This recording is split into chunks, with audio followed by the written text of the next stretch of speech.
Disappearances in the Alaska Triangle are frighteningly commonplace. But there's one incident that haunted the U.S. military for more than 70 years.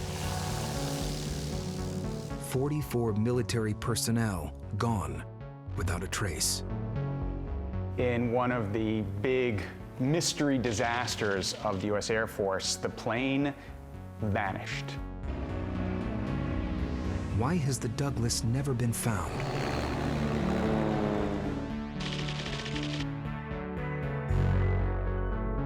Some who have been researching the case have come up with a disturbing theory. I do think the Douglas incident could have been intervention by a UFO.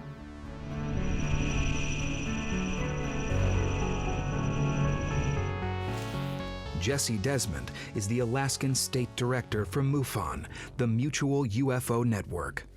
Alaska is a great place for UFOs because we have this vast amount of space and very few people, which means that they can do stuff without a whole lot of onlookers. In 2003, there was a reported sighting of a whole mass of UFOs in a deserted area just 200 miles south of Fairbanks. Now, Jesse has found a close link between UFOs and the military. Alaska UFOs really kind of started with World War II because we had a couple of sightings over the Bering Sea. These were recorded by crewmen on military boats. We had all these radar sites, and the military used those to detect UFOs over Alaska airspace. And then we had waves of UFO sightings all over the state.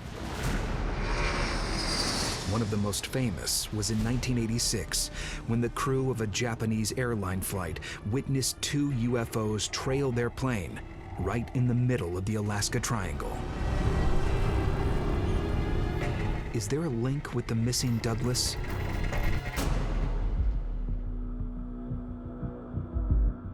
A top-secret intelligence report from February 10, 1950, reveals that UFOs were stalking U.S. naval planes just days before the Douglas vanished.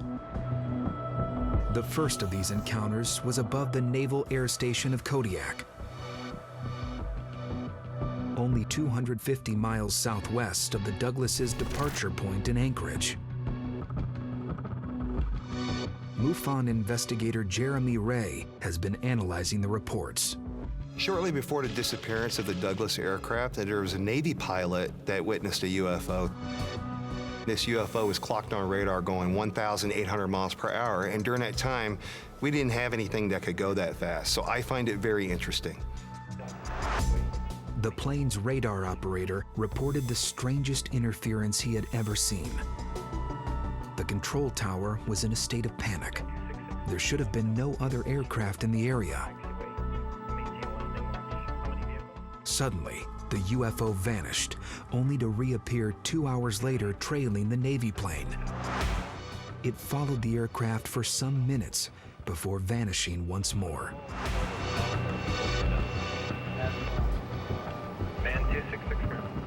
The Navy chiefs issued a top-secret report to the highest levels of the U.S. government. Journalist and researcher Andrew Goff has been on the trail of this report.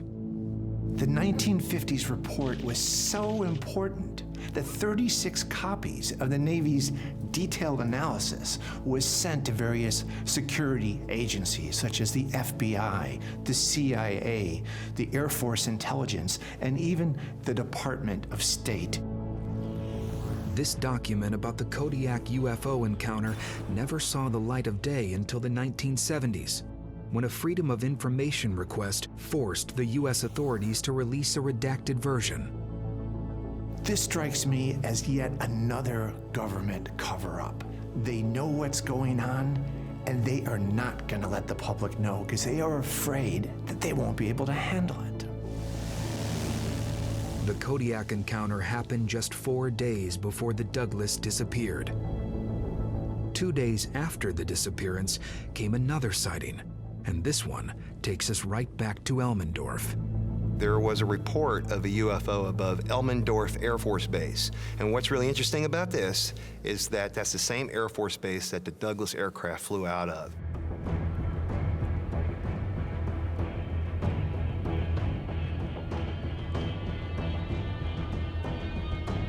An Elmendorf commander spotted 3 orange objects above the airbase.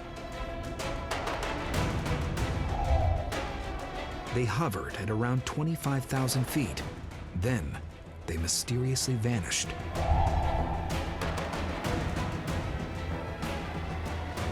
Now, a lieutenant colonel, of all people, sees something so bizarre, so unusual, that he has to file an unidentified flying object report. That must have been something really weird. There are some who do now believe that the Douglas could have been taken by a UFO. Jeremy Ray thinks the answer could lie in the use of a tractor beam, a super strong energy beam which can pull anything else towards it. It is possible that the Douglas could have been controlled by a UFO, maybe pulled in by a tractor beam. That is kind of possible due to all the reports that we've heard about of pilots reporting UFOs taking control of the aircrafts. In 1948, in Kentucky, in what is known as the Mantell incident, a young pilot was killed after losing control of his aircraft while pursuing a UFO. In 1958, in Snag, the very area where the Douglas was last recorded, 2 men out on a moose hunt reported a metallic oval UFO hovering above a marsh. The theory goes that the C-54 was overpowered by superior technology, and that's why the plane's never been found. Could an airplane really be taken by a UFO?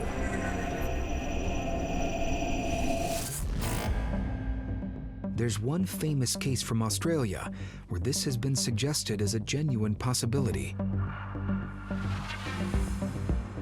What I have here is the transcript in one of the world's most famous UFO cases, Frederick Valentich, October 1978, Australia. The pilot has taken off at 0906 minutes, and all of a sudden, things go a little strange. He describes that there's something about 1,000 feet above him, and he can't identify it. It's moving really quickly. It's got a green light and sort of metallic. It's all shiny on the outside. You know, the air traffic controllers have no response for that. They have no idea what that could be. This goes on for about 6 minutes. And finally, the last thing he says at 0911, that strange craft is hovering on top of me again. It's hovering, and it's not an aircraft. In the transmission, the last thing that's heard is the sound of clashing metal. Was this the sound of that unidentified flying object attaching itself to Frederick's plane? Is that why it disappeared? Is this why the Douglas aircraft also disappeared?